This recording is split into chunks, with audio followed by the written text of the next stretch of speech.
gonna talk about Caves by Naomi Chan. We're gonna learn all of these. Let's learn about the introduction. Some of you guys don't know what is a cave, so here it is. A cave is a large, hollow space in the ground. Most caves are dark and damp inside. Some caves have long, narrow tunnels. Other caves have tall, wide underground rooms. So this is the picture of a cave, and it's darker.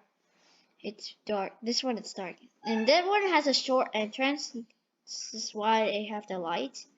Even this one. How caves form. Water creates most caves. Acid in water slowly wears away underground rock. Ocean waves erode tunnels in large rocks. Volcano lava can also form a cave. So here is the picture of how the water forms a cave. So first, water seeps through cracks in rock, and then the underground stream carves into rock, and then large cave system develops.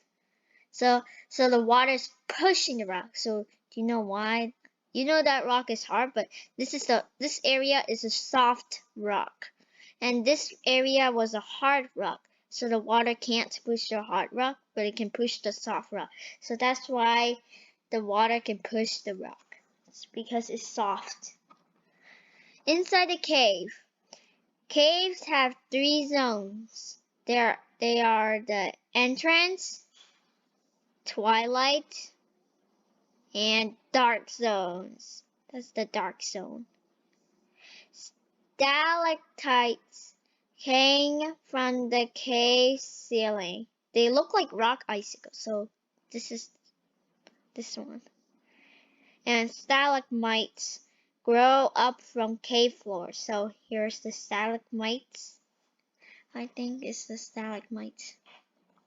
And then here is the entrance zone. It has sunlight, and then it's warm, and then it has a lot of plants. So there are a lot.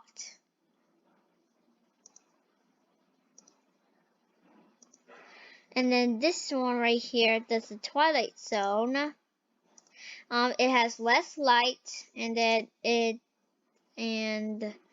is colder. It's a little bit colder, and it has less and less plants. So it's not enough plants because it doesn't have enough sun. The sunlight doesn't have enough sunlight. So that's why there are less and less. We have few plants. And in the dark zone, it has no light, and it's colder. There might be creepy animals in here.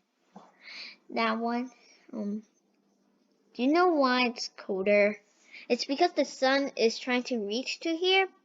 The sun makes the things warm when it shines through it. So that's why this area was warmer, and this one's a little bit cold, and that one's really cold. You get it? Okay. Cave plants. Plants that don't need much sun grow in caves. Mosses and ferns grow at cave entrances where sunlight shines. Fungi, like mushrooms, grow well in the damp, dark rooms of caves. So the mushroom grows in wet areas, and then when the sun shines to the entrance zone, then the water dries up, so the fungi can't grow. So that's why it wants to grow in the really dark rooms, the dark zone. And that's a fungi draw. These are fungus. Cave animals. Caves are home to many animals. Bats, bears, and crickets hibernate in caves in winter. Some animals don't need light to see.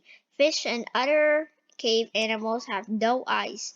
They move around by smelling or feeling. So sometimes you might be wondering, what is this? We're gonna talk about that. Like, what is that?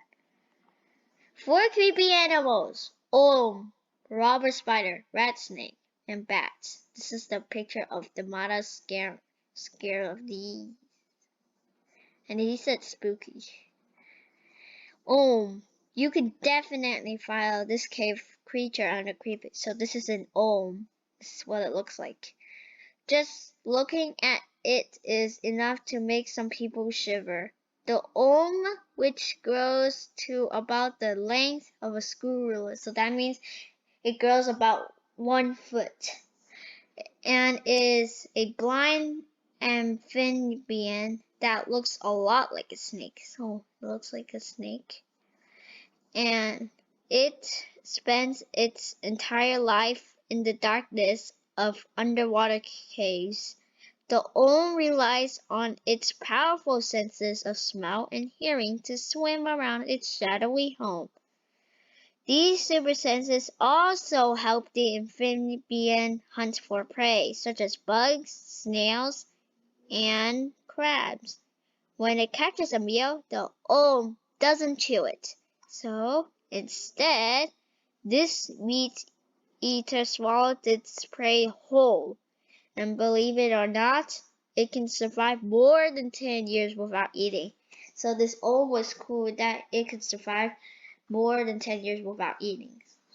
This is what it looks like. Robber spider. A lot of people are freaked out by spiders, and when it comes to this one, you can't blame them. Its name is Troglodyte, but this spider has been given the nickname the cave robber. This 8-legged cave dweller has sharp claws on the ends of its leg. Experts believe the creepy crawler is a fierce predator that uses those jagged claws to catch a meal. So it uses the legs to catch a meal, like a claw, like a claw. It dangles from the cave roof on a few strands of silk. So the robber spider doesn't need any silk, like don't need to make a web to trap some of the bugs or something. It just uses their legs to catch it, like you grabbing something.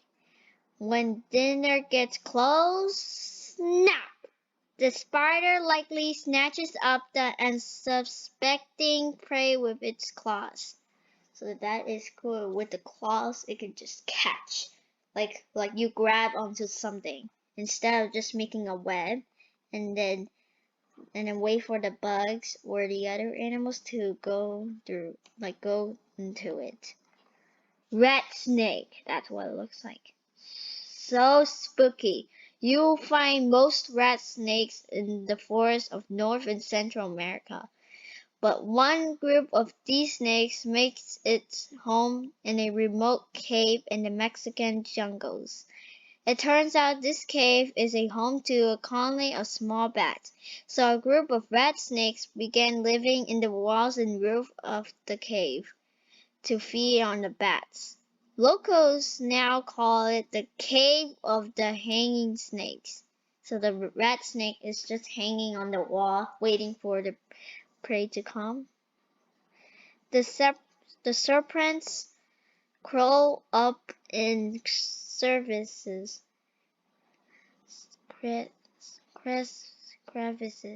I think, waiting for bats to fly by. And when they do, the snakes spring into action. They dangle by their tail from the cave walls and capture the flying bats in their mouth as they zip by. Dinner is served. Yeah. So they're trying to catch the bats. Bats. It's the stuff of my nightmares. As the sun sets, millions of bats fly out of a cave and climb up into the sky like a big black cloud. And the bats keep coming for 3 hours. That's exactly what happens every night during the summer outside one cave near San Antonio, and San Antonio is in Texas. These Mexican free-tailed bats leave their cave home each evening to feed on bugs, and and the bats mean business. They gobble up tons of insects every single night. And it turns out the bats live in Mexico during the winter and travel northward to roost in this one particular cave each summer. Up to 20 million bats can be found here, making it the largest colony of any bat species. With so many bats in one cave, their poop soon covers the cave floor, but it's more than just a big mess. The poop becomes a food source for tiny organisms and bugs living in the cave. So the bats just poop? I know that poop is disgusting, but it could be a food for the tiny organisms and bugs to eat. Fun facts. Here's another Mata picture. It's like he has a bat on his hand. There's a headlight. And he said, Did you know? Did you know? Vietnam's, I think that's how you pronounce, Hang Song Dong Cave is the largest cave in the world. It is 4.6 kilometers or 2.9 miles in length, 80 meters or 260 feet high, and wide over most of its length, but over 140 meters or 460 feet high and wide for part of its length. So that's so big. Mammoth Cave is the longest cave in the world. It's about more than 400 miles long. That's the longest. It's really long. Can you explore that long?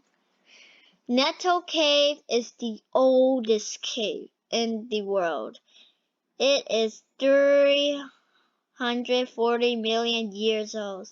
That's the oldest. So maybe the water creates the firstest cave, or the lava creates this firstest cave. And that's all. Thank you for watching. I'll see you next time. Bye. I hope you learn about the caves.